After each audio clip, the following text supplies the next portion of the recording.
We continue now at the top of Daf Yomi Gemara, Meseches Beitzah. This is Beitzah Daf 6b. On the previous Amud, the Gemara had suggested that when you have a calf that's born from a mother that's a treifa, it should be considered muchan. It should be considered prepared for Yontiv. It's talking about when it's born on Yontiv, so it should be considered muchan agav imo leklovim. Since the mother was designated to be eaten by dogs, because the mother cow was a treifa, can't be eaten by people, so therefore the calf as well should be considered muchan. It should be no problem to shecht the calf on Yontiv and to eat it on Yontiv. And so now Abaya says, what do you mean? Hashta now, muchan la'adam lo have muchan leklovim. We happen to hold that even if something is muchan for people, that's not enough to make it muchan for klavim, to make it muchan for dogs. As Rashi over here says, muchan la'adam lo have muchan leklavim. Leman de islay muksa, meaning according to the shita that holds of the concept of muksa, it's not considered muchan for klavim just because it's muchan la'adam. Da nisnavla b'Shabbos, because let's say I have a case where an animal became a nevel on Shabbos, it died on Shabbos without shchita. So Rabbi Yehuda esmol ben hashmashos haiso medes la'adam. According to Rabbi Yehuda, who holds of muksa, so yesterday when Yontif started, this thing was going to be, this animal was prepared to be eaten by people. The kachashav le muksa b'hala gabi klavim, and he says it's considered therefore muksa for dogs because at the beginning of Yontif it wasn't designated for dogs; it was designated for people. Tetanan, as we learned in the Mishnah, it says you're allowed to cut up the pumpkins for an animal, and you're allowed to cut up a nevela for dogs. However, Rabbi Yehuda says, if it wasn't a nevela before Shabbos, again, that's exactly the case over here. It was not muchan leklavim, rather it was muchan la'adam, so then asura. So then in that case, it's going to be asur, lefisha eina min hamuchan, because it's not considered muchan. So you see that muchan la'adam is not considered muchan leklavim. So if that's the case, so muchan leklavim having muchan la'adam, do you mean to tell me that the other way around, if it's muchan for dogs, now it is muchan la'adam? What kind of answer is that? What kind of explanation is that for this calf being permitted? So Amar Lei, so he said back to him, yes, muchan la'adam lo have muchan leklavim. If you have a situation where it was originally prepared for people, you can't then say that that's also included in that as muchan leklavim. Because the general rule is something that's fit for human consumption is not going to be given to dogs. But muchan leklavim, but if you have something which is prepared and designated to be eaten by dogs, have a muchan la'adam, that also can be considered to be muchan for people. Because people are thinking, I'm going to eat anything that's fit for me. So if it happens to be right now, it's muchan leklavim because the animal's a treifa. But if there's a calf inside and that's born and that's muchan la'adam, and that's something that can be eaten by adam rather, so then it's going to be considered muchan. Rashi over here says, Akol midi dechazile. V'uber shevimeye treifa. When you have a fetus inside the womb of a treifa animal, roilo l'ksheyivoled. It will be fit to be eaten when it's born. Hilkach me esmol daite love im yolad yochlenu. Therefore, already from yesterday, the guy was thinking, I'm going to eat this calf if it happens to be born. So therefore, muchan leklavim is going to be considered muchan la'adam. And the Gemara continues, Tanya kavase de Rav, Tanya kavase de Shmuel. V'itema Rabbi Yochanan. We have a Beitzah that supports the position of Rav, and we have a position that supports the position of Shmuel. Some say it wasn't Shmuel, it was Rabbi Yochanan. And the Gemara says, Tanya kavase de Rav, here's the Beitzah that supports the position of Rav. Egel shenolad b'yomtiv mutter, like we've said, everybody agrees, if you have a calf that's born on Yontiv, it is certainly mutter. Efroach shenolad b'yomtiv. Now our case, the machlokas Rav and Shmuel, if you have a chick that was hatched, it was laid on Yontiv, the chick was born on Yontiv, asur, it is going to be asur, just like Rav said. Umahefresh bein zel lezeh, and what's the difference between an egel shenolad b'yontiv and an efroach shenolad b'yontiv? Zeh muchan agavimo v'shchita, v'zeh eno muchan agavimo. In the case of the egel, it's already considered muchan because it's muchan agav the mother. The mother could be shechted, so therefore the calf is also considered muchan. But in the case of the efroach, it's not muchan agavimo, and therefore it's not going to be mutter. And the Gemara continues, Tanya kavase de Shmuel v'itema Rabbi Yochanan. We also have a Beitzah that supports Shmuel, that the efroach is going to be mutter. And again, some say it's not Shmuel, but Rabbi Yochanan. Egel shenolad b'yomtiv mutter. The Beitzah says if you have a calf that's born on Yontiv, it's mutter. Again, everybody agrees to that. The efroach shenolad b'yontiv mutter. And in this Beitzah it says an efroach that's nolad b'yontiv, a chick that is born on Yontiv, is also mutter. My time, what's the reason? Zeh muchan agavimo. In the case of the egel, it's again considered muchan agavimo.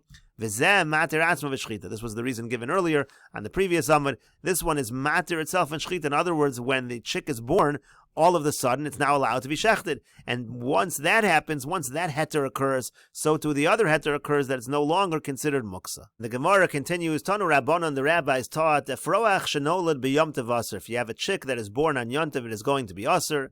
Rabbi Eliezer ben Yaakov Omer, Rabbi Eliezer ben Yaakov says, Af b'chol aser. If you have a chick that's born even on the weekday, even when it's not Yom Tov, it's going to be aser. Lefi shelo nitpatchu einov, because it hasn't yet opened its eyes. It's basically going to be considered in the category of a sheretz, which is not kosher, before it opens his eyes. Keman Hozla Hadatanya, the Gemara says, who does the following brisa follow? L'chol hasheretz hashoretz al haaretz. It says all the shrotzim, all of the creepy, crawly creatures on the earth. L'rabo seferochim shalom nitzpatchu einayim. This includes chicks which have not yet opened their eyes. They're considered sheretz hashoretz al haaretz, and they're prohibited. And the Gemara says, Keman, who does that follow? Rabbi Eliezer ben Yaakov. It follows Rabbi Eliezer ben Yaakov. And the Gemara continues, Amar Rav Huna Amar Rav. Rav Huna says in the name of Rav, Beitzah im yitziasa nigmara. An egg, once it comes out of the womb of the mother, so it's considered complete. Gemara says, Mayim yitziasa nigmara. What does that statement mean? What does it mean that when it comes out, it's considered complete? If you're going to say that what it means is when it comes out it's complete, means to say it's considered an egg. It's no longer considered meat. And you can eat it with chalav, you can eat it with milk. You're allowed to have eggs with milk, you're not allowed to have meat with milk. So maybe it means to say when it comes out it's considered an egg and it's permitted to have it with milk. So that would imply asura that would imply that while the egg is in the womb of the mother, it is prohibited to eat it with milk. But that's not true. We learned in a brisa. Let's say somebody shechs a chicken, and you find in there whole eggs. Mutaros lachlan b'chalav. You're allowed to eat it with milk. So that's actually not true. You can have the eggs with milk whether they're outside of the womb or inside the womb. So the Gemara tries another possibility of what Rav meant. Maybe what it means is that it's nigmara, it's complete when it comes out, and if it's laid on yontiv, you're allowed to have it on yontiv. So again, that would imply the same thing. That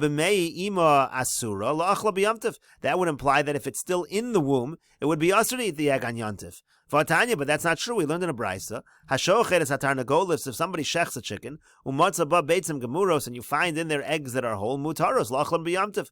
Those are mutter to eat on yontiv. Now maybe you'll say, this brisa is teaching us something that's not found in the Mishnah. We don't hold like this brisa. Maybe we actually hold that if you shech the tarnagolas on yontiv and you find eggs, maybe we hold it's asur. But the Gemara says that's not true. Hanami tanina, we learned this in the Mishnah as well. The Mishnah also implies it's mutter. Because what does the Mishnah say? It says, Beitzah shenolda b'yontiv, if you have an egg that's laid on yontiv, Beis Shammai omrim tochal, Beis Shammai say it can be eaten, Beis Hillel omrim lo tochal, and Beis Hillel say it cannot be eaten.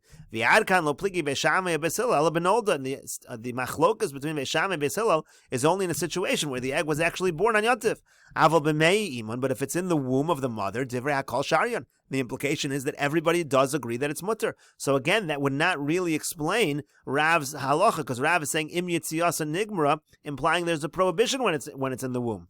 And if you're going to suggest as follows, Beis Hillel afilu b'mei imon nami asri. Maybe you'll say Beis Hillel say not only is it prohibited when it comes out, it's also prohibited when it's in the womb.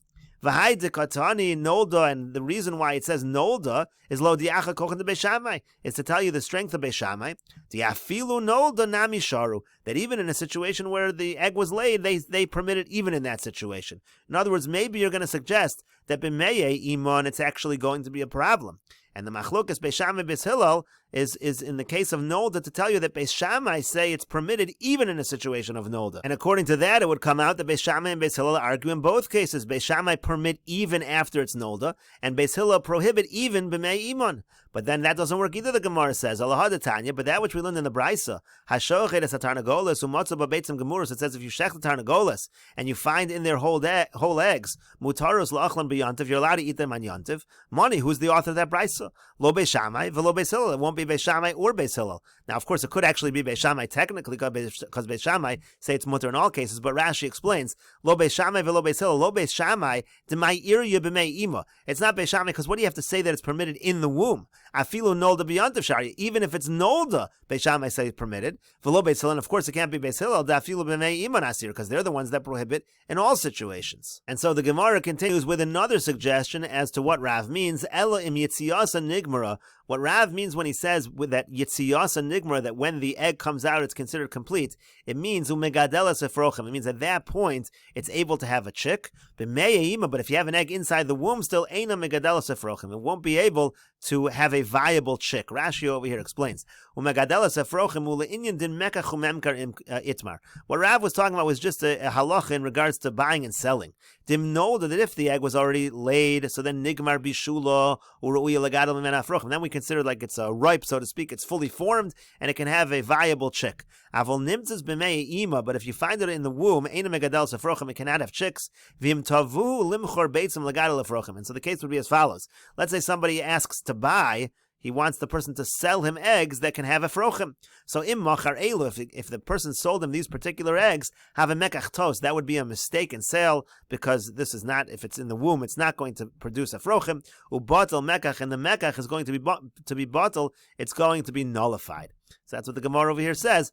Umegadel sefrochim b'meyayima ena megadel sefrochim. Again, if it's in the womb, it's not megadel sefrochim. Lemay nafka mino lemekachum emkar. What difference does it make? He's talking about halachas of sales.